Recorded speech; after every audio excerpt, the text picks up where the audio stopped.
Good morning, Knicks Nation. Today is Friday. It is the 9th day of June 2023. I hope you're all safe and healthy today. Happy Friday to you. I hope you and your family are safe and healthy, and that the needs of you and your family in terms of food and shelter, clothing, as well as health are being met today.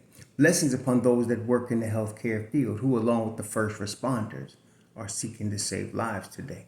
Blessings upon those that pick up garbage for us, doing the dirty work, keeping our places clean, and those that do the humble work of making deliveries for our convenience. Double blessings on the men and women doing the heroic work of delivering children as well as teenagers from the clutches of child molestation and pedophilia. Those also being delivered from prostitution and child prostitution, pornography and child pornography, human trafficking, and sex slavery. Double curses, double curses on the perpetrators of these things, double curses on those that profit from these things, and double curses on the perverts that create the demand of which other perverts provide the supply. Finally, blessings upon the homeless. There are nearly 600,000 men, women, and mostly children homeless in the United States today, and millions around the world in similar or worse conditions. Blessings upon them, for theirs is the kingdom. Today, I want to talk about a particular team. I mentioned Indiana Pacers yesterday, talking about Miles Turner, because everybody's always talking about Miles Turner and Chris Duarte, and I'm kind of tired with that. But there is opportunity with Indiana, and it involves Obi Toppin. If the Knicks, and this is again, if the Knicks are going to keep Julius Randle, then they'll probably trade Obi Toppin. And the reason they will do that is because Obi needs to be starting somewhere. Okay? And this kind of presents an opportunity in both ways. And this is a proposed trade, I guess it is. But it's an opportunity. Obi Toppin would start for the Indiana Pacers at the 4. Indiana is kind of in a retooling / rebuilding situation. They got Tyrese Halliburton, at the point guard, and he's going to be in his third year. I think it's third or fourth year. I think it's his third year this year. They just got Benedict Mathurin, to me, a superstar in the making. That's going to be their backcourt of the future. They found, a revelation in Nembhard last year, Andrew Nembhard, who's going to get paid soon. An extension, because he came out of nowhere. So they have some pieces. And then they found Jalen Smith, who was a lottery pick, but really was picked out of position in my view. He was picked too high. Phoenix picked him in lottery, but now he's actually under, he got 2 more years left of a 3-year, $15 million deal. So you got him. And then there's Aaron Nesmith out of Vanderbilt, who, has shooting ability or shooting potential, never really fulfilled that potential, was also drafted by Boston and now is in Indiana. These are all young players. But then they got Miles Turner, who I don't think, well, they're not going to trade him. They made a commitment to keeping him. So they're going to keep him as the cornerstone. And then they have Daniel Tice backing him. So they have a mix of young players with young veterans, which would be Miles Turner. And then you have veterans like Tice. So they're kind of rebuilding, but they're kind of also retooling and trying to, see if they can compete now a little bit. So that being the case, they probably want to hang on to their number 7 pick. And that's cool. I would do that too if I was the GM or the president of basketball operations for Indiana. I'd be hanging on to that 7th pick. So you guys, some of you guys who always look at these lopsided trades, like I want to take this as if you could just pick it off the shelf. It don't work like that. If you're in Indiana, logically, you're not giving up the 7th pick, though I would want it too. But a more realistic situation would be Buddy Held. Buddy Held is in the last year of his contract at $19 million. And then you have a need for a power forward. See, Buddy Held is a shooting guard, literally the top 3-point shooter in the NBA in terms of makes. Been in the top 2, 3, last few years. So he could shoot the rock. Not a bad defender either. not as bad as Evan Fournier. Speaking of Evan Fournier, we would be sending Obi Toppin, who is about 6 million, and Evan Fournier, who's about 19 million, for Buddy Held, and then we'd pick a 4. Now, I'd like Jalen Smith. He'd be a perfect backup 4 behind Julius Randle, playing the same minutes Obi Toppin.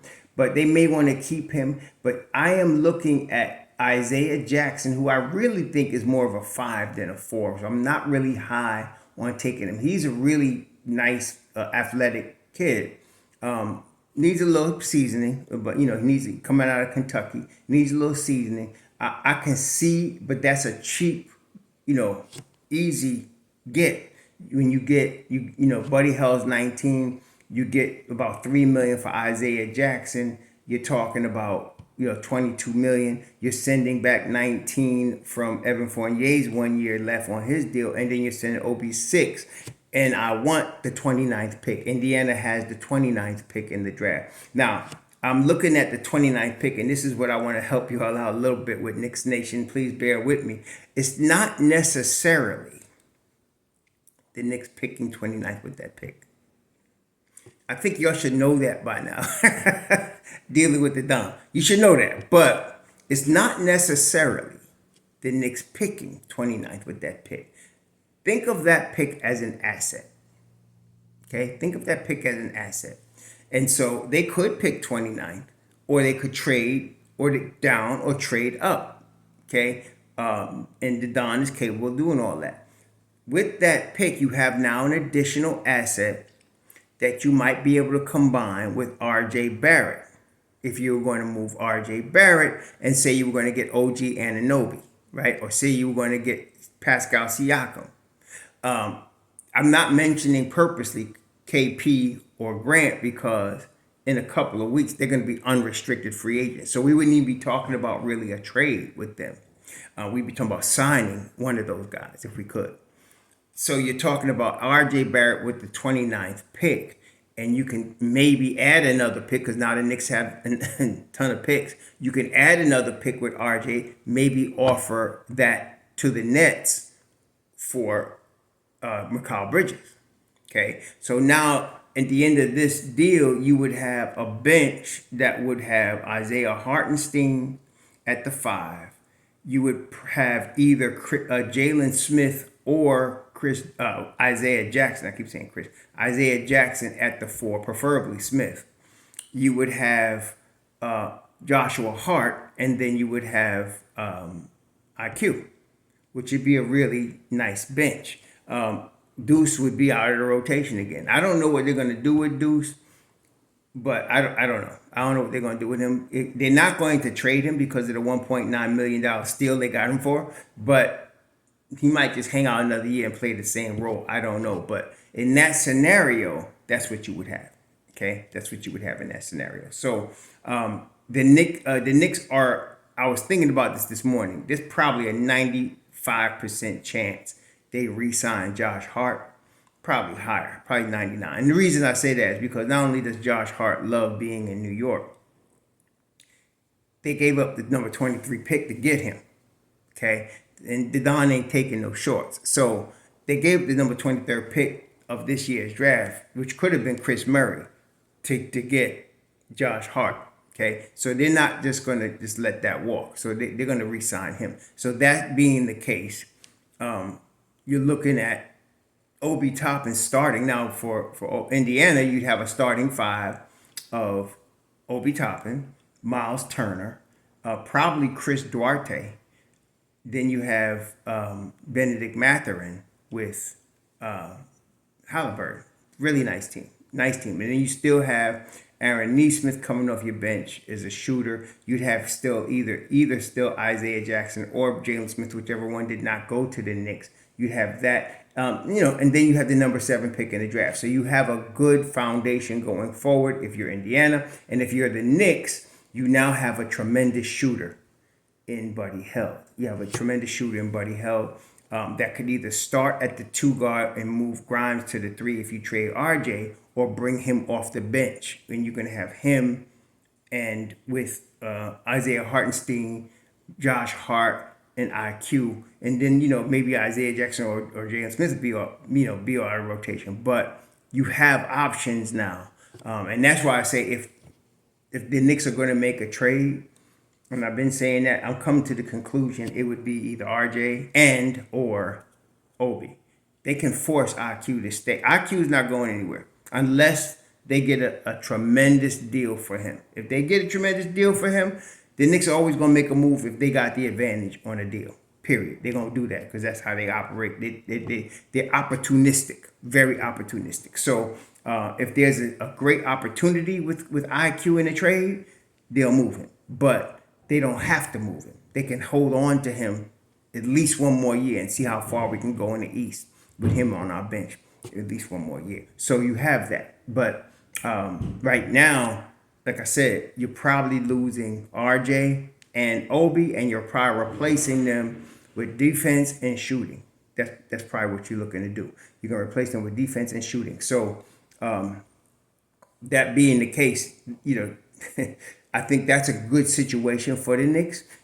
I wouldn't send RJ out there. It would be, like I said, Obi and get rid of you'll be moving the contract of Evan Fournier. You'll be moving Evan Fournier's contract to Indiana. They replace one shooter with another.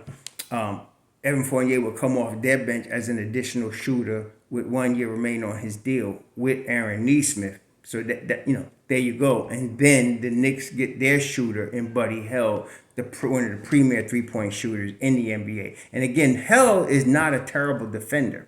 He's not, all NBA defender. He's an average NBA defender. Whereas Fournier is a below average NBA defender. So if you have him and you want to bring him off your bench, or you want to start him, depending on what you do with RJ Barrett, then you got some shooting there, okay? Either off the bench or starting. Plus, you add that to what we already have with Emmanuel Quickley, Quentin Grimes in terms of shooting. The Knicks would be in pretty good shape there. Pretty good shape. And I think it's a given that both Buddy Hield and Quentin Grimes are better shooters than RJ Barrett. Both of them are. So you have tremendous shooting at that wing spot. So that's what I'm proposing today. I'm looking at that as an opportunity. Again, we talked about this yesterday. There are a myriad of opportunities for the Knicks this summer, a myriad of them. They're not going to be doing too many, they're not giving away or trading away too many pieces. They don't need to do that. Just a couple of pieces to tweak what they have, okay? Just a couple of pieces, and they would be in very good shape. So we'll see how this all plays out. We talked about the KPs, the Grants, the Siakams, the OG Ananobis, and then there's the possibility of a Mikal Bridges or a Buddy Hield. There's a lot of opportunity for the Knicks because of the position they're in terms of the management and culture of the organization now being very solid, the coaching staff being in place with the management and they on the same page. That's very important in development of an organization, especially long-term sustainable winning. You have a whole bunch of draft picks and you got a whole bunch of young talent. Then you've got two pretty steady players. In even with his emotional state, you got to say Julius Randle is he's still all NBA. So you got that, and then you got, of course, the captain, or you should be the captain, Jalen Brunson. So you got both of them, and you got a cast of very talented young players. So that puts the Knicks in a tremendous position. In terms of the money, all they have to do, they could make trades. They just have to match money. They could sign players. They just have to move money. So if you're going to sign a Kristaps Porzingis, for example, you have to move 30 plus million off your books. Like I said, Derrick Rose is falling off 15 and a half. You got to move Evan Fournier's 19, and then you're going to move RJ or Obi, and you can make moves like that. So all of that is available to the Knicks. I know everybody keeps saying we need to trade Randall. Well, me and you, we're not the GM. And the truth is, they dangled RJ last summer all the way into September. Okay? So don't be surprised if they trade him. I'm trying to prepare y'all. As much as I believe I'd rather trade Julius Randle. The truth is, the Knicks would rather none. That's the truth about it. So we have to, as Knicks Nation, some of us, I guess, get joy and griping about stuff and whining about stuff. So y'all gonna be happy because you have a lot to whine about. But I prefer to look at things the way I believe they're going to be, so that I'm not surprised, and then try to adjust my brain and mind for how Tibbs and the Knicks are going to move with that going forward, going to war this next season. And I'm thinking they're going to end up keeping Julius Randle. They're going to pair him with Jalen Brunson. They're going to look for another option that's more solid than R.J. Barrett, somebody that they can slide in there as the people that we've already been mentioning. So that's probably what's going to happen. All right. As I said, they could run it back. They could very well run it back. And like I said, this same team is 50 plus wins coming into this season. Same team. Okay. But we'll see. I don't think that's going to happen. I don't think so, because of all the opportunity they have this summer to make a move to improve the roster and move forward in the East, and really compete for that Eastern Conference Finals championship. So we'll see, though. We're going to see very shortly. Anyway, that's what we take for today. So we're talking about Obi Toppin and Evan Fournier for Buddy Held and, let's say, Jalen Smith and the number 29 pick. Tell me what y'all think. We'll talk soon. Enjoy your weekend if I don't talk to y'all. We're going to have our Sunday time together. On Sunday, we'll have our live stream on Sunday. I'm sure there'll be a lot to talk about. Tonight is game 4 in Miami. Miami's up against the wall. They got to beat Denver tonight. I picked Denver in 5, so we'll see what happens tonight. Anyway, y'all enjoy your weekend. Enjoy your Friday. Be safe out there. Shalom.